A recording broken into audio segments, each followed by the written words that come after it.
अस्सलाम वालेकुम नाज़रीन, मेरा नाम अली हैदर है और आपका शुक्रगुज़ार हूँ कि आपने मेरी वीडियो देखने के लिए वक्त निकाला। इससे पहले कि मैं वीलॉग का आगाज़ करूँ, आपको एक वीडियो दिखाना चाहता हूँ। छोटा सा क्लिप है, आप देख लीजिए। उसका कॉन्टेक्स्ट ये है, यानी उसका सियाक़ो सबाक़ ये है कि इस वक्त बेंजामिन नेतन्याहू, ये शैतान का बच्चा, अमेरिका में मौजूद है। जैसे ही अमेरिकन प्रेसिडेंट ने अपना हल्फ उठाया है, किसी भी फॉरेन कंट्री के प्राइम मिनिस्टर का ये पहला दौरा है, and it happens to be Israel. ये आदमी वहां पहुंचा। उसके पहुंचने के बाद ट्रंप ने उसके साथ क्या किया, जरा एक दफा ये क्लिप देख लीजिए।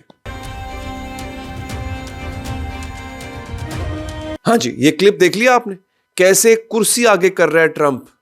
दुनिया की सबसे बड़ी सुपर पावर का प्रेसिडेंट एक छोटे से नाजायज मुल्क के प्राइम मिनिस्टर का, कि जिसके हाथों पे लाखों लोगों का खून है, उसके लिए कुर्सी पेश कर रहा है। यहीं से अंदाजा कर लीजिए कि अमेरिका इस वक्त किसका गुलाम है। अमेरिका इन सहूनी यहूदियों का गुलाम बन चुका हुआ। ये क्लिप इस वक्त इतना वायरल है और हर कोई तनकीद कर रहा है। खासतौर पर अमेरिकन शर्मिंदगी महसूस कर रहे हैं कि हमारा प्रेसिडेंट जो है वो एक दूसरे मुल्क के प्राइम मिनिस्टर की कुर्सियां ठीक कर रहा है। यह सूरत हाल है दोस्तों। मेरे पास जो आज का वीलॉग है उसमें बहुत सी खबरें हैं। खबरें क्यों हैं? क्योंकि इसराइल का जो प्राइम मिनिस्टर है वो इस वक्त मौजूद है अमेरिका में, और उसके उस दौरे के बाद, यानी दौरा भी चल रहा है उसका, डोनाल्ड ट्रंप से मुलाकात करने के बाद डोनाल्ड ट्रंप ने जो ऐलानात कर दिए हैं वो होश उड़ा देने वाले हैं। इन तमाम चीज़ों की प्रिडिक्शन मैंने अपने इन व्लॉग्स में बहुत पहले की थी। आपको याद होगा नाजरीन, मैंने बहुत पहले बताया था कि जो ट्रंप का दामाद है जैरेड कुशनर, वो बेसिकली उसकी रियल एस्टेट एजेंसी है। ट्रंप खुद भी रियल एस्टेट का आदमी है, ही इज़ अ डेवलपर। वो बिल्डिंग्स बनाता था और बड़े बड़ी हाउसिंग सोसाइटीज बनाता था। तो इनका प्लान है गजा के ऊपर वाटर फ्रंट हाउसिंग सोसाइटी बनाने का। ये मैंने बहुत पहले आपको, आज से कोई करीबन 6 महीने पहले मैंने ये खबर आपको अपने व्लॉग में दी थी। आज वो साबित होती है। कैसे? दोस्तों, आपके सामने मैं एक क्लिप रखने जा रहा हूं, वो क्लिप आप सुन लीजिए। उसके बाद मैं आपको बताता हूं कि बेसिकली प्लान है क्या इनका। और मेरे पास आज सऊदी अरब के हवाले से भी खबर है, और एक खबर जो कि सीरीज के साथ चल रही है वो है USAID के नाम से एक इदारा था अमेरिका का, जिसको बंद कर दिया गया है। उस इदारे का काम था दुनिया भर में वो फंड करता था, पैसे देता था, डॉलर्स देता था, अरबा डॉलर्स देता था, और मुख्तलिफ प्रोग्राम जो है मेरे दूसरे ममालिक के लोगों की मदद करने के नाम पर फंड देता था। पता चला पाकिस्तान में भी उसने ऐसी फंडिंग की हुई है कि जिसके नाम पे पाकिस्तान में फ्रॉड होता रहा है। इसकी खबर भी मैं इंशाल्लाह आगे दूंगा आपको। मुजाहिदीन ने एक करारा जवाब दिया। क्या जवाब दिया, जिक्र होगा।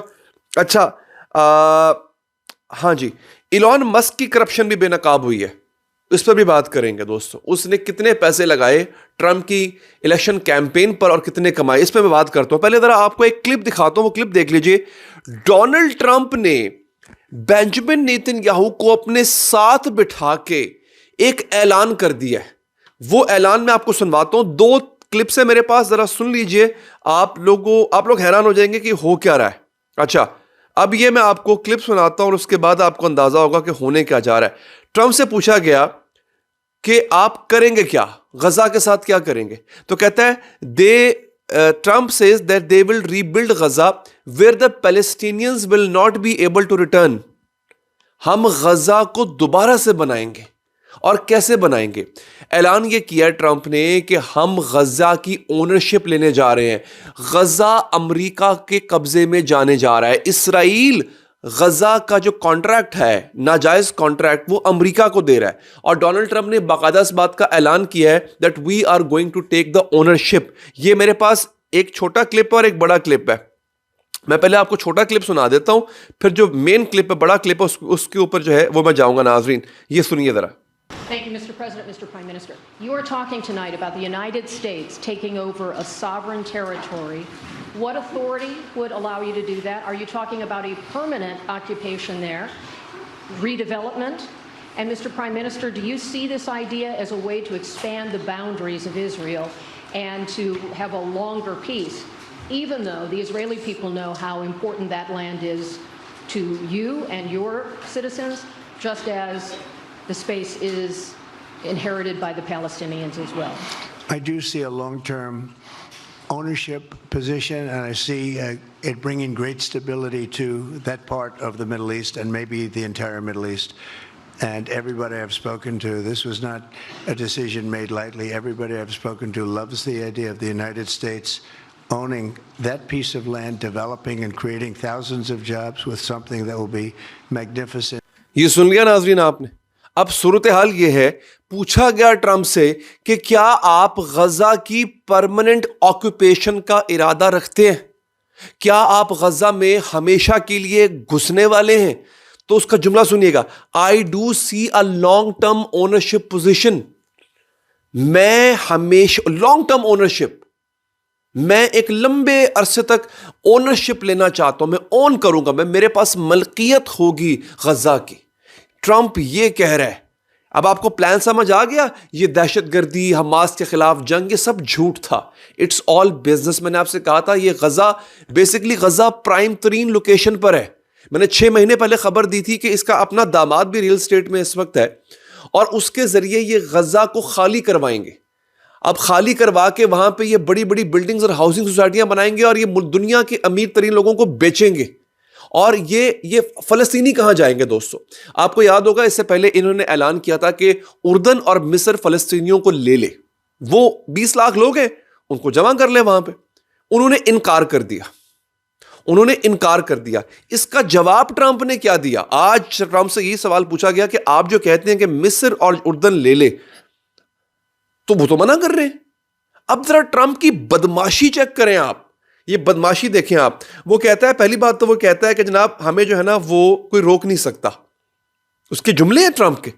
उसने कहा कि जनाब बाइडेन को मिस्र मना कर सकता है, जॉर्डन बाइडेन को मना कर सकता है, मुझे मना नहीं कर सकता, उनको ये करना होगा। और फिर उसने ये भी प्लान बताया अपना कि हम ऐसी ऐसी कमाल सोसाइटियां, मतलब मिस्र और उर्दन के अंदर अमेरिका फंड करेगा और बेहतरीन हाउसिंग सोसाइटीज बनाएगा जहां पे फलस्तीनी कयाम करेंगे। और वो कहता है कि गजा इस वक्त ऐसा है कि वहां पे कोई जा ही नहीं सकता और साथ नेतन्याहू बैठा हुआ है। ये मैं आपको बताता हूं, दिखाता हूं, ये जो पूरी फुटेज है ना इसकी, आप सुनेंगे आप हैरान रह जाएंगे। ये जनाब आपके सामने ये क्लिप है जहां पे सवाल किया जा रहा है। अब ये इंग्लिश में है लेकिन इसकी मैं उर्दू ट्रांसलेशन भी कर दूंगा। आप में से जो लोग समझ पाए, लेकिन जो ना समझ पाए मैं इसकी ट्रांसलेशन भी कर दूंगा। ये जरा सुनिए।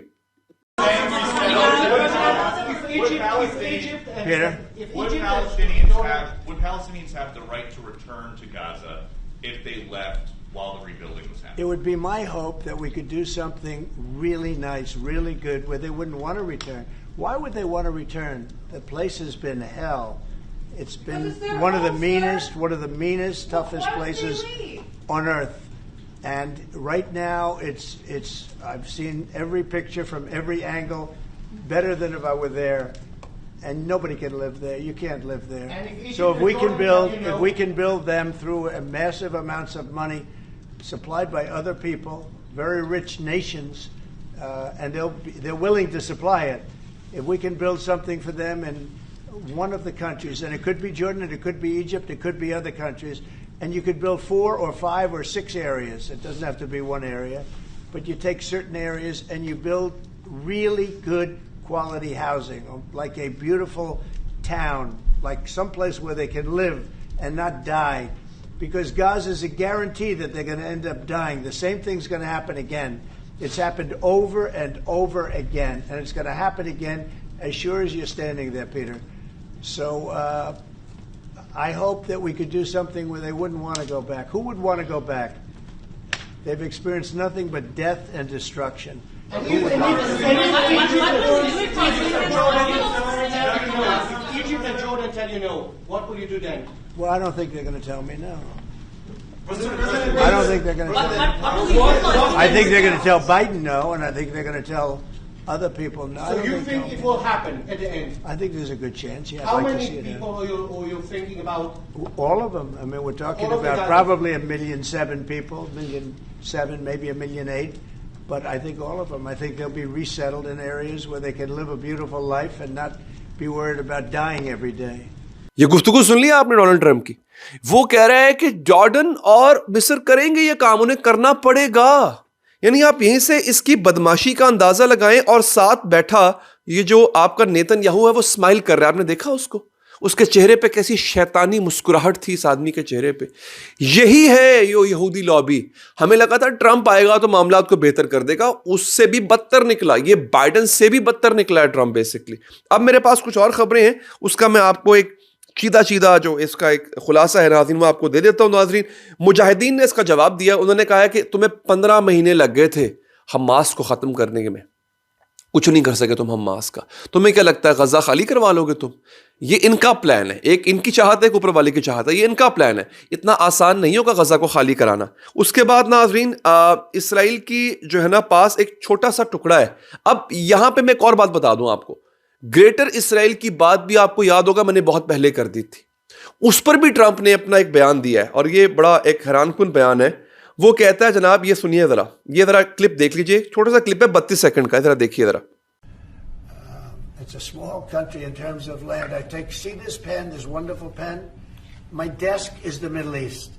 And this pen, the top of the pen, that's Israel. That's not good, right? You know, that's a pretty big difference. I use that as an analogy. It's pretty accurate, actually. It's a pretty small piece of land. And it's amazing that they've been able to do what they've been able to do when you think about it. There's a lot of good, smart brain power. But it is a very small piece of land, no question about it. वो ये कह रहा है, उसने analogy क्या दी है कि ये जो टेबल उसके सामने पड़ा है ये पूरा मिडिल ईस्ट है, मशरिक वस्ता है, और ये जो पेन है ये इजराइल है, जो कि अच्छी बात नहीं है। इसका मतलब ये वो बता रहा है कि इसराइल को इससे ज्यादा बड़ा होना चाहिए।